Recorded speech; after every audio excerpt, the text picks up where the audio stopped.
Okay, here we go. Now we're going to do a lesson on PLC inputs and outputs and how they are addressed.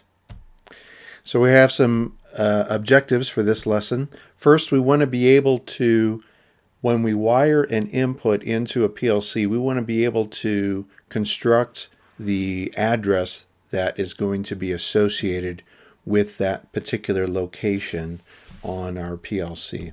And conversely, we want to be able to deconstruct an address that we see inside the program and be able to decipher where that is actually going to be wired to on our PLC input.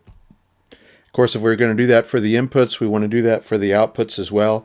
So if we wire an output to the output channel of a PLC, we want to be able to construct the output address that we'll need to use inside the program to assign to that output address, and again, conversely, be able to deconstruct a address that we have inside the program and be able to determine where it is going to wind up on the outside of our PLC. Now, those are all inputs and outputs that are going to be physical connections to our PLC. We're also going to talk about one other type of address here, and it's a binary address. We'll get more into binary addresses in a future lesson, but for now, what we want you to understand is the binary address is an internal address. You're storing up some partial decision that you've made to be used later, and that's not going to wind up landing on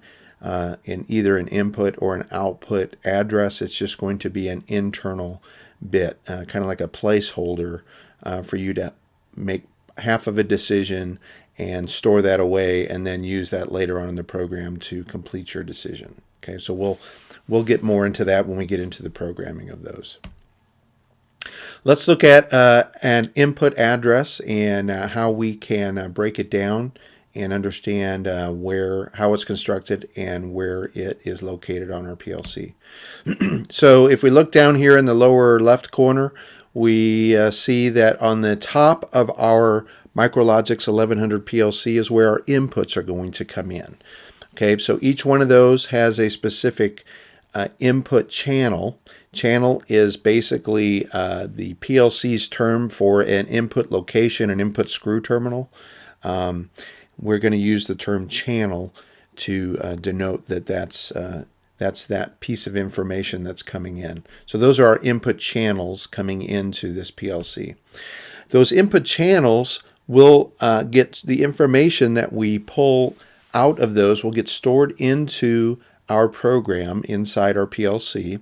And what I have here is a partial window from our software that we're going to use. It's RSLogix 500 Pro, and this window is the Project Explorer window. If you notice, the very top folder here is the project folder. That project folder is going to correspond to one of our MicroLogix PLCs. Okay, so we're going to have a project per PLC, and under a project we're going to have a whole host of files that are predefined for us. There is a folder here called data files, and the data files is going to be all of our datum that we have collected for this particular controller. And since we're talking about inputs here, we are going to be working out of this input file.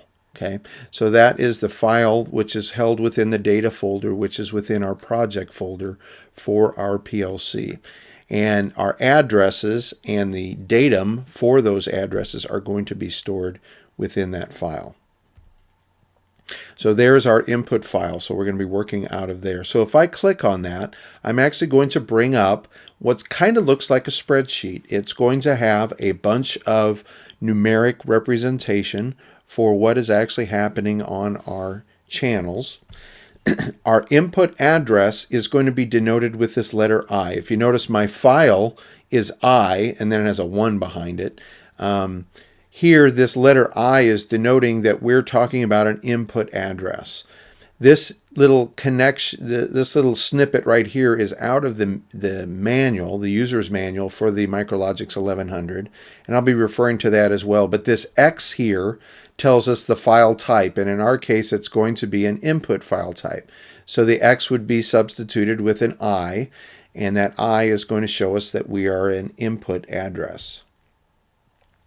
Now, if you recall from our intro to PLC presentation, we talked about different types of PLC classifications. We are in this unit using a compact PLC, meaning that we can purchase a PLC and it already has some built-in I/O that we can use on it. We don't have to buy any ancillary cards to connect to this.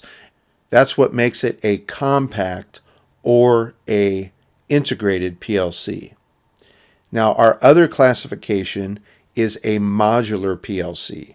A modular PLC is where you have specific modules that you put into a chassis, and a chassis just receives these modules, and each chassis has a host of slots in it.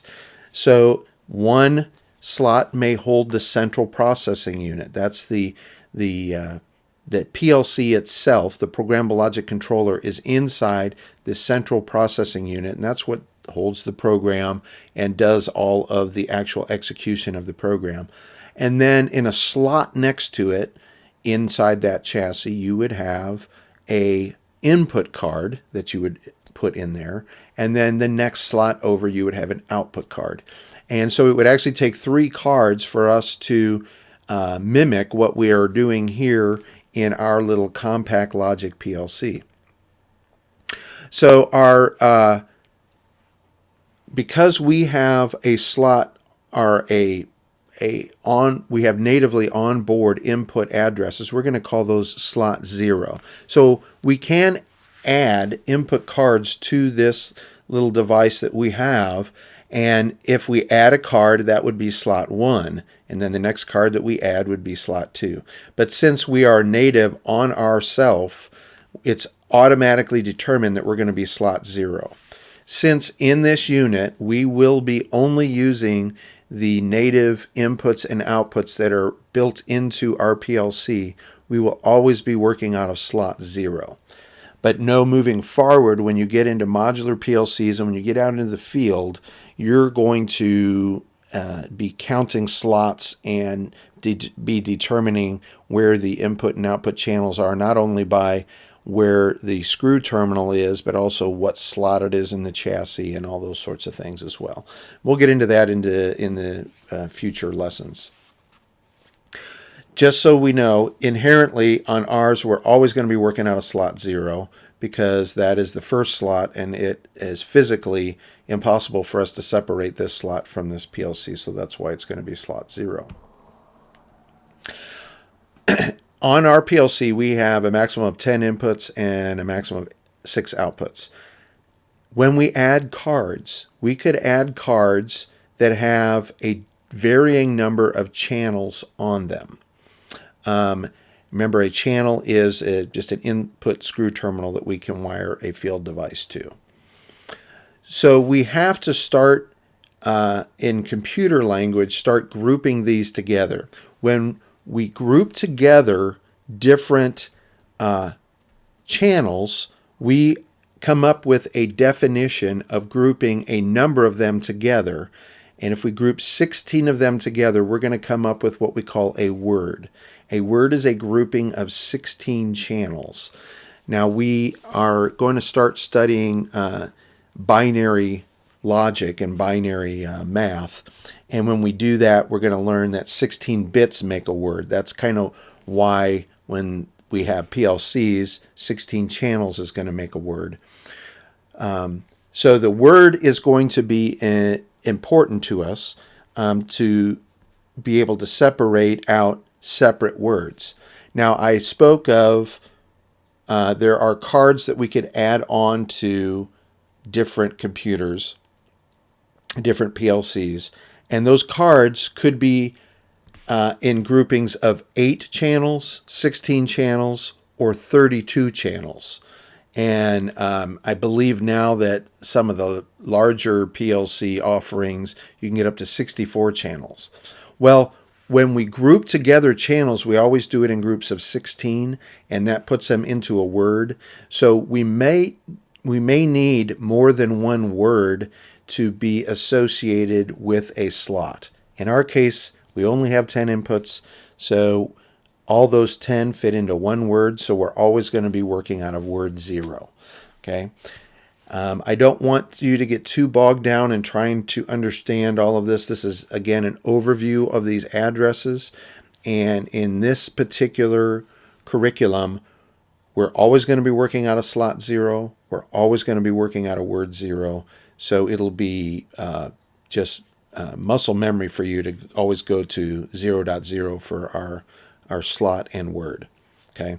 I just want to give you an overview so then when you get into later curriculum in second year, you'll understand kind of where these addresses, how they're built, and where they come from. Okay, so the next thing is a bit within a word. Now, technically, that is the bit inside the word. In our case, since we are never going to get more than one word, the bit and the channel are going to be the same number. But when you do get into larger densities of input cards, where you get into more than 16 channels, we're going to have to do some math, and I'm going to show you that here in a minute. But for our intents and purposes, we are going to always, the bit and the word's going to be the same. Okay, so in this case, that is pointing to bit 0, which is the first bit. Again, in PLCs, we always start at 0 when we start counting. So for 16 bits in a word, we're going to start at 0, and we're going to go through 15. Because we started at 0, we're going to actually be one less than how we would normally count using natural numbers, starting at 1, 2, 3, 4, on down the line. Okay, so here is an instruction out of a PLC program. It looks like a normally open set of contacts, but that's actually not what it is. It could represent a normally open or a normally closed set of contacts. We'll get into that when we get into programming. But for now, what you see here in these blue lines is an instruction. And more specifically, it is a test instruction. What it is going to do is it is going to test this address location to see what number is there. And if the test becomes true, this is going to pass a logical true down our logical rung. If the test is false, it is going to make the entire rung, in this case, it depends on if there's a parallel branch here, but it's going to make this branch at least false because it's going to test false. Okay, we'll get into the instructions in a future lesson. So this is an instruction, and it is going to test this address. Every instruction has to have an address associated with it that it's going to go test. Now we want to be able to break down that address to be able to understand where it is actually located. So the first letter here tells us that it is an input word. So it's from an input file. It's coming from an input file. So this X right here out of our manual says it's the file type. It's either going to be an input file type or an output file type for an I/O word. So that's our first denotion that we're trying to figure out here. Then if you notice, this is called a delimiter, this little colon here. And if you notice, it's a slot delimiter. So it is basically separating the file component from the numeric value for the slot. So that colon there separates our input file type from our slot type, which is always going to be the next in our hierarchy. The slot type is going to tell us that we're talking about the inputs that are native to our PLC.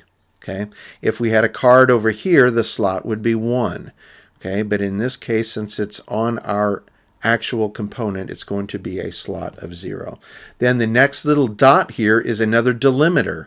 If you look here, it's a delimiter that's separating the slot number from the word.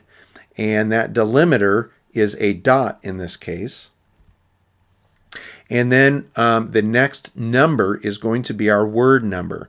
Now, since we only have 10 inputs, 10 is going to fit into a word of 16 bits. So we're always only going to have a word of 0. So we're always going to use slot 0, and we're always going to be using word 0. And that's true for inputs as well as outputs. Okay. And then the next thing is another delimiter, and you notice it's different. The delimiters have to be different because they have to tell us what comes next. And so the bit delimiter is a forward slash. That means it's leaning forward. A backward slash would be leaning the other way. So a forward slash is our bit delimiter, meaning the number that follows it is going to be our bit number. So that is our bit number within the word, which is this bit number here. So if I want to associate this right here in our address, that's going to be that right there in our input table. Our slot is going to be this number right here. Our word is going to be that number right there. And our bit is going to be that number right there. Okay, so that's how we can find that location. Okay, so that's our input word. If we happen to have more than 16 channels on any one particular slot, we won't in this curriculum.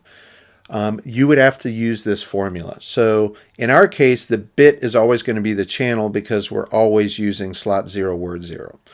If we had a slot 1 and it had 32 input channels on it, well, 32 is going to be a larger number than the 16 bits in a word, so we would actually have to use 2 words.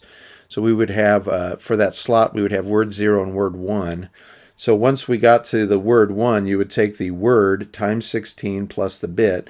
That's how you get 0 through 15, and then you would start with 16 and go through 31. That's just a little math there. The only reason why I added that here in these PowerPoints is when you get to the field, if you ever look back at this, you would see how to be able to decipher that if you had some high density I/O that you were working with. Okay, let's look at some outputs now. So our output channels are going to be down at the bottom of our MicroLogix 1100 PLC. And again, we are going to be looking through the Project Explorer window. When we get into RSLogix 500, you'll see this on a routine basis. But this will be coming out of this file right here, this output file. And that is our output table. And if we click on that, we're going to get an output table that is going to look very similar to our input table. The only difference you're going to notice is there's the letter O over here. So that means that it's an output address. And there is our output bit inside our word. So let's look at our output instruction. If you notice, it looks like a coil. And much like it did in manual motor controls, now that is an output instruction. And that instruction, all it does, it says whatever logical input that I have here, whether it's true or false, those are the only 2 options that we have. If it's true, I'm going to set this output address to 1. And if whatever's coming in on this rung is false, I'm going to set this output address to 0. That's what this instruction is actually telling us here. But let's break it down. So the O means that it is an output. The 0, much like with the input, is going to say that it is our 0 slot. All of our native input, our outputs on our PLC are going to be out of slot 0. And then the next one's going to be a word. We only have 6 outputs. Those will easily fit within a 16-bit word. So we're always going to be working out of word 0. So again, outputs will always be out of slot 0, word 0. So you're always going to put 0.0 in front of your output addresses. And then we're going to have our bit. Again, we have a little bit of math. If we had more outputs on our output card beyond 16, we would have to use that math formula to be able to figure out the bit to the word, but we don't have to worry about that in our case because we only have 6 outputs. Okay. Now, this is our new kind of concept. We're going to have some internal addresses that we're going to be able to use inside our PLC. And these are ways of storing partial decisions that we're going to make. And we're going to store them internally inside the PLC. And this is one of the kind of cool things that you can do with PLCs that we couldn't do in manual motor control, and what gives PLCs a lot of their power. But we're going to be working out of our data files, out of this B3 file, and that's just our binary table. And what we're doing is we're either reading to or writing to that same table and storing either a 1 or a 0 to be able to be used later. Okay. So the table is going to look almost identical to the input or output word, but it has this B, and then it actually does show the file number in the address. There's actually 2 different binary files. There's the B3 and the B9, and we'll explain in a future lesson why there's 2 of them. Very quickly, one of them is non-retentive. This B3, you're going to lose it when you power down. The B9 is going to be retentive. It's going to be saved. So those are the 2 differences between the 2. And we have our bit inside our word. So a binary word has 16 bits, just like a input or output word does. But we no longer have a slot associated with this because it's not physically located anywhere externally on this PLC. So the B in the address tells us it's binary. The 3 tells us the file number. For binary, we actually have B3 and B9. So the B3 is all we'll ever use in this particular course. Then we just go straight to the word. There is no slot number because there is no physical address that this is tied to. So the slot number is gone. We don't have that delimiter anymore, the dot delimiter. If you notice up here, we only have the semicolon, which is between the file type and number, and then the word. So we still have the colon that we're using for that. And then to separate the word from the bit, it's the same delimiter. It's the /, and then we have our bit, which is 0. Now this is showing one representation of this. It could be shown as a 0 down here, or it could be shown as a /0 up at the top. Depends on how you have your RS Logix 500 set up. So this is one way of doing it, and there is another way of showing that as well. And when we get into the software, I'll show you different ways you can set it to represent the address in different modalities. Okay. So let's review. We want to be able to construct an associated input address given the specific location on the channel. So if it's an input, first we're going to start off with the letter I. Then we're going to need the slot number, but we're going to need to delimit those 2. So it's going to be I and then colon, and then 0 will always be our slot number because we're always going to be native to our PLC. And then we're going to use the next delimiter, which is going to be a dot. We're going to have a dot and then another 0. We'll, in this course, always be using word 0. And then the next delimiter will be a /, and then we'll have the bit number, which will be, in our case, 1 through 9 for an input. Okay, because we only have 10 total inputs. To be able to deconstruct that address, we would do the same thing. To construct the output address, all we would do is, it's the same as the input address. We just change the I with an O. Everything else would remain the same, and deconstructing it is the same value. On our binary address, what we're going to have is the absence of a slot number and that slot delimiter, which is the period. Okay, so but what we do gain is the file number. If you notice on inputs and outputs, even though when we looked at the different data files, they had input was 1 and output was a file of 0. They didn't actually use those numbers in the when they called out what file you were talking from. But for binary, we actually have to, because we have 2 different binary files, the B3 and the B9. So in our case, we're always going to be using B3. and the B3. Then the next delimiter would be a colon, and then it would just go straight to the word. It would skip the slot. So the word would be 0 or 1 or 2, and then we would have a delimiter, which is the / and the bit number. Okay, so that is how to construct and deconstruct an address within our PLC. So now that's going to help us move forward when we start looking at instructions and how to use these instructions to construct our programs. So we'll see you in a future lesson.